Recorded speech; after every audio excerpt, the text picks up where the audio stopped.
પહેરાઈ દે હેડો બસ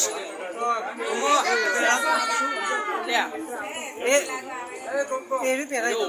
એ પહેરાઈ દે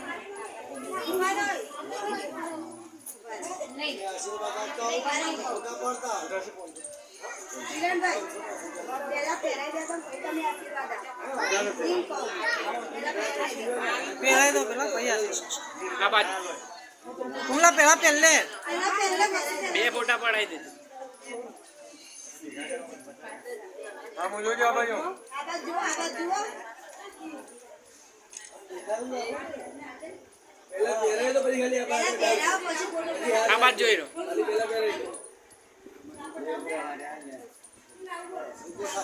હવે આ બાજુ બસ કુમકુમ તો પહેરાઈ દે